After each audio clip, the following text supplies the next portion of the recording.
Assalamualaikum warahmatullahi wabarakatuh. Waalaikumsalam warahmatullahi wabarakatuh. Selamat malam, salam sejahtera bagi kita semua. Ketemu lagi di channel Kang Rohadi Official, channel yang membahas tentang seputar cerita misteri dan podcast misteri. Kali ini saya bersama narasumber ternama, tentunya tidak asing lagi, bersama Kang Rohadi. Di malam hari ini kita akan membahas tentang seputar misteri Gunung Selamat. Assalamualaikum Kang Rohadi. Waalaikumsalam. Gimana Kang kabarnya? Alhamdulillah baik. Kita bisa bertemu lagi ya Kang. Iya, alhamdulillah. Kali ini kita akan berbincang-bincang tentang sekitar Gunung Selamat. Oh, pasti Jadi, menarik sekali ya Kang. insya Allah. Ya. Monggo Kang. Assalamualaikum warahmatullahi wabarakatuh. Waalaikumsalam warahmatullahi wabarakatuh. Jangan lupa salam sejahtera dari channel Kang Rohadi Official. Kloneng-kloneng. Kita jumpa lagi dalam channel Kang Rohadi ya. Iya. Kali ini kita akan membahas seputar dari Gunung Selamat, mistis ceritanya, khusus misteri ini. Mister. Sebelum kita mulai cerita, ini pengalaman pribadi. Jadi dulu saya punya saudara bernama Kang Atok. Beliau itu asli dari kampung Kajenga. Terus Kang Ato itu bertempat tinggal sekarang di Purbalingga. Purbalingga karena beliau itu sekarang istrinya di Purbalingga. Setiap 2 hari atau 2 minggu sekali Kang Ato itu pasti pulang ke Kajen. Karena Kang Ato kan kerjanya jadi sales. Terus Kang Ato itu pernah punya pengalaman, terus ngajak saya pribadi naik ke lereng Gunung Selamat. Kang Ato itu berarti di situ ada 4 orang yang nemenin Kang Ato, berarti 5 saya. Sebelum kita naik ke Gunung Selamat, perjalanan dari rumah ya, dari rumah sekitar pukul 09 pagi, Malam itu Kang. malam 00. Saya berangkat dari rumah saya berarti pukul, kalau nggak salah, pukul 8. Perjalanan dari sini ke Purbalingga itu menempuh jarak, kalau di jam itu 1 jam lebih 45 menit. Jadi pas perjalanan ke Purbalingga itu ada satu kejadian yang sangat unik kan. Jadi gini, pas waktu saya naik motor dengan enak dan santainya, pas di situ deket Gua Lawa ya kan. Iya. Berarti dari Pasir Belik terus ke selatan sedikit kan ada Gua Lawa. Di situ itu ada operasi tilang motor. Dengan enjoynya Pak polisi saya klaksonin 3 kali. Titit. Pagi Pak. Pagi. Sana juga bukannya diberhentiin, malah disuruh jalan. Pas sampai di rumah saudara saya Ato, di situ udah disiapin air putih sama teh manis. Kalau di Purbalingga kan nggak ada teh manis Kang. Cuma karena saya dari Pekalongan dikasih teh manis. Sambil duduk-duduk saya ke kamar mandi. Pas megang kantong celana ya, itu anti kuman. Ada sesuatu yang hilang. Pas saya ke belakang ternyata nggak bawa dompet. Wow. di saku celana cuma ada duit 10.000. Coba bayangin kalau tadi ketilang, ya bisa nggak pulang ya. nggak pulang, tak gadein motor. Terus pas kejadian itu kita berangkat dari Purbalingga ke Gunung Slamet itu berarti biar nyampe di sana itu pagi. Berarti kita semalaman nginep di rumah saudara saya Anto.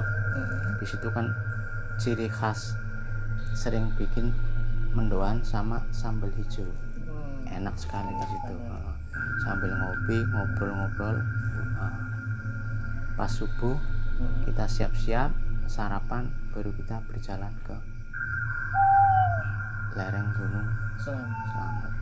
Tapi sebelum kita ke Gunung Slamet, malamnya itu saya diindiin kan, didatengin seorang kakek tersebut ya sekitar umur 70-an, tapi wajahnya itu sangat bercahaya. Pakai belangkon, terus pakai kemeja Jawa.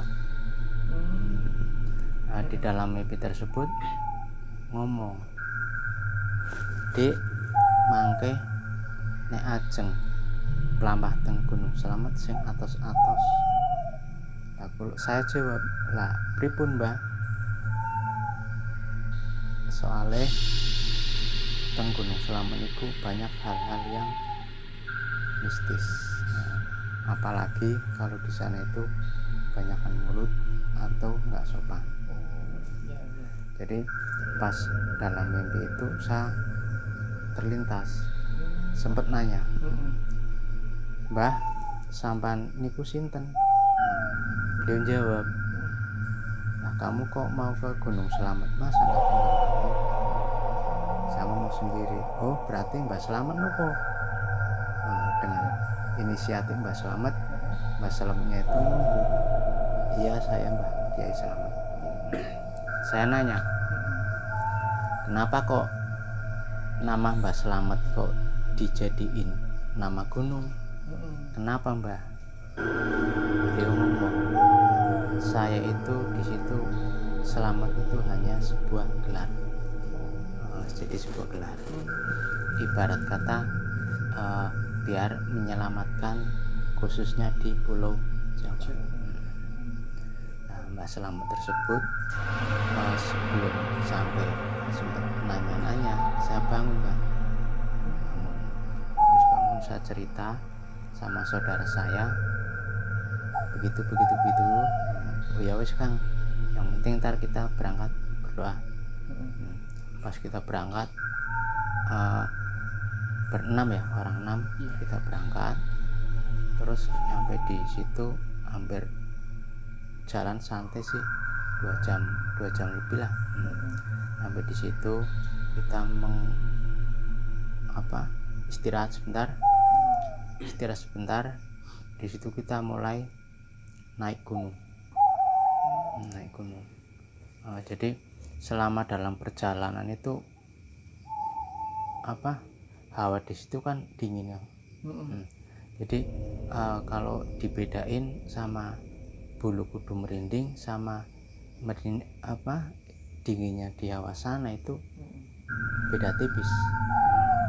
Jadi di situ ada juru kunci lagi. Juru kunci di situ emang banyak orang-orang yang minta, terutama minta biar berkah kerjaannya juga bisa buat nyukupin kesemuanya. Di situ pas saya naik gunung, terus tiba-tiba ada seorang anak kecil.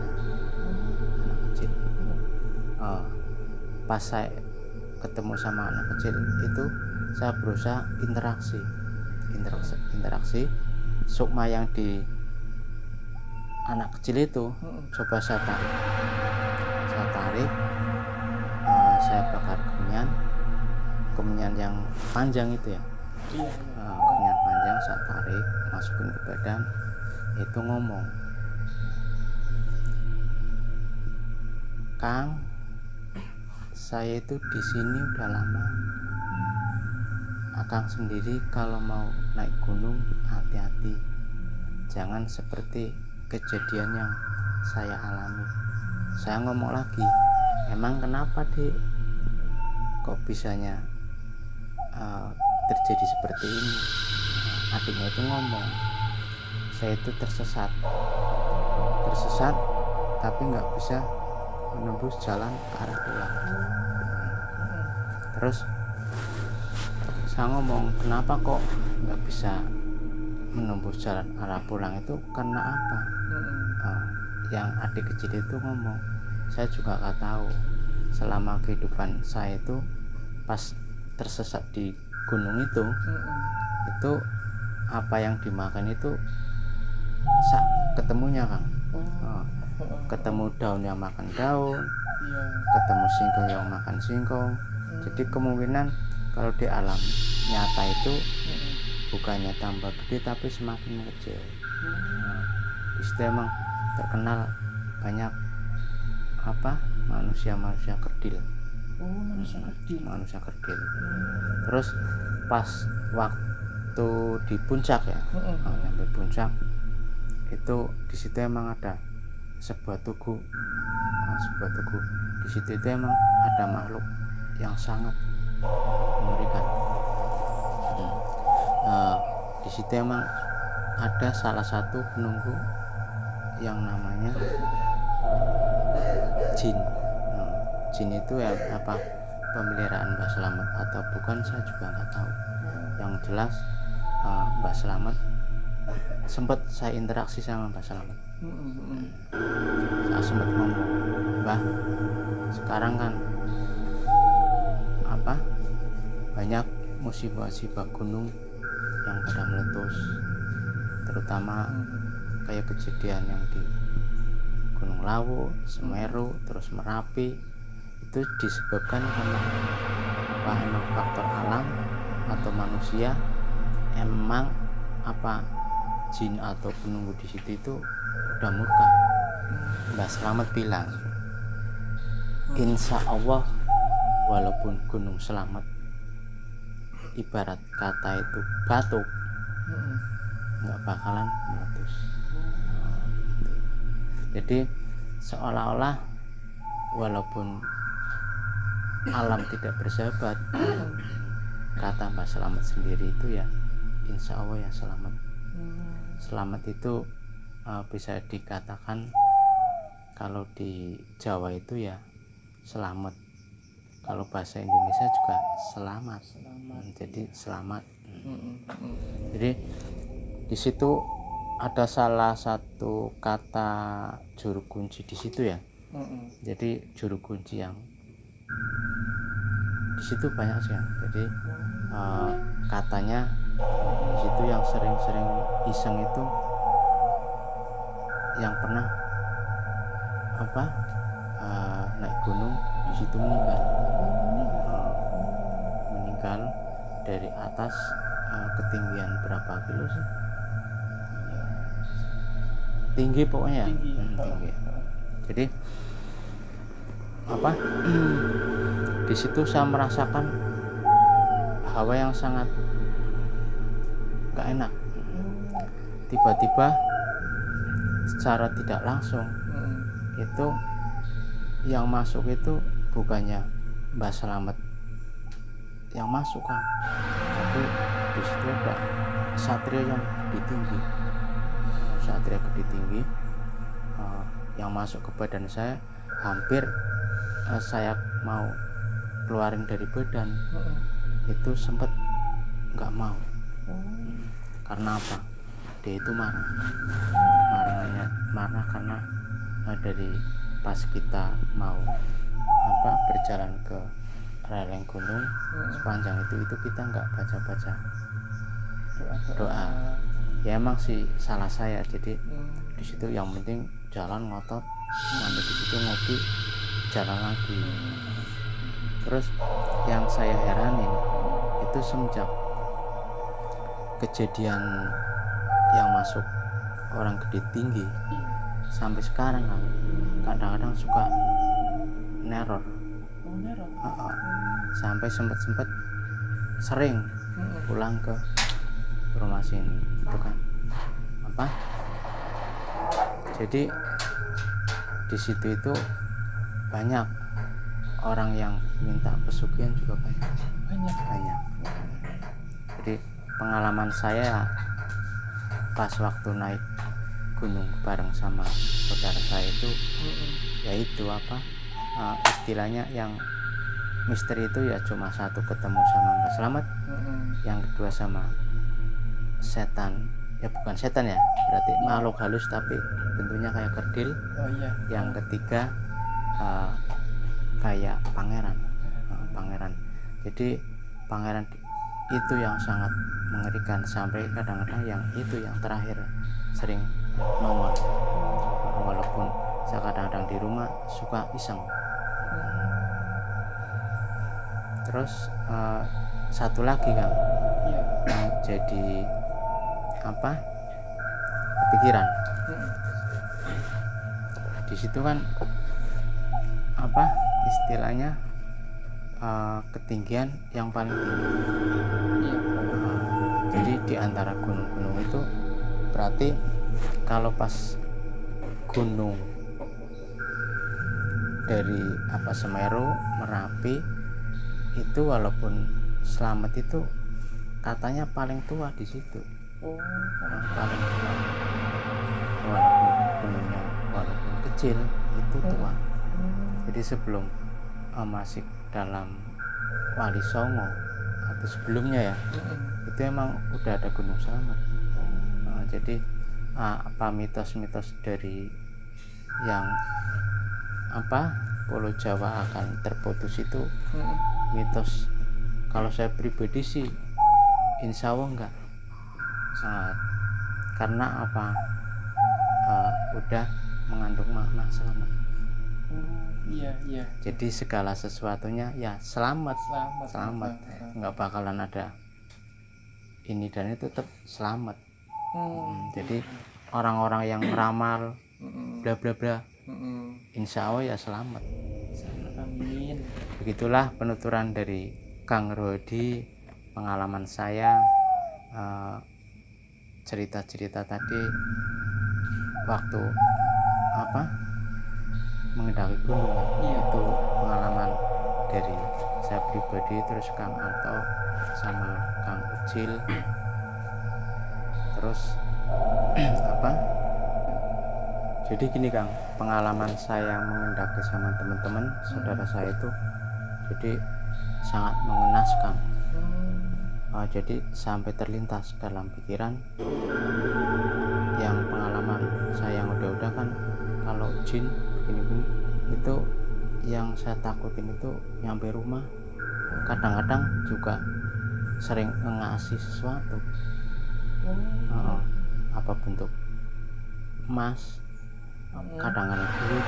Yang saya takut itu takut masuk ke dalam jiwa apa raga pelukan setan itu, yang saya takutkan seperti itu. Jadi pengalaman saya pribadi, mudah-mudahan bagi saudara yang mengendaki atau menaiki Gunung Slamet, apabila di situ tutur kata juga di sopan santun, yang kedua juga banyak sholawat, istighfar, yang penting jangan neko-neko. Apabila Anda di situ kurang ajar, terus apalagi punya unek-unek yang jahat, pasti penghuni situ diantaranya kerdil, terus yang selamat, yang satu itu kayak pangeran. Yang pangeran itu yang sering menyesatkan. Begitu lah, itu pengalaman saya pribadi. Cukup menarik sekali kan. Ya apa ya namanya, cukup misteri dan juga menegangkan, karena ternyata di situ terdapat tadi yang seperti Kang Radi dikatakan yang manusia kerdil Iya. yang tadinya kami sudah biasa, namun dia hanya tersesat, lalu dia kehilangan jiwa manusianya, sehingga menjadi manusia kecil itu sangat wow, sangat cukup menekan sekali di telinga pemirsa dimanapun. Oke, mungkin itu yang dapat kami paparkan. Kurang lebihnya kami yang terima kasih telah menyimak ngobrol santai kami hingga selesai ya, tentunya bersama Kang Royati. Terima kasih Kang Terima kasih. telah ngobrol santai bersama kami, meluangkan waktunya bersama kami, khususnya buat pencinta YouTube di mana. Ya. Jangan lupa like, comment, share, and subscribe. Terima kasih, mohon maaf wabillahi taufiq wal hidayah. Assalamualaikum warahmatullahi wabarakatuh. Waalaikumsalam warahmatullahi wabarakatuh.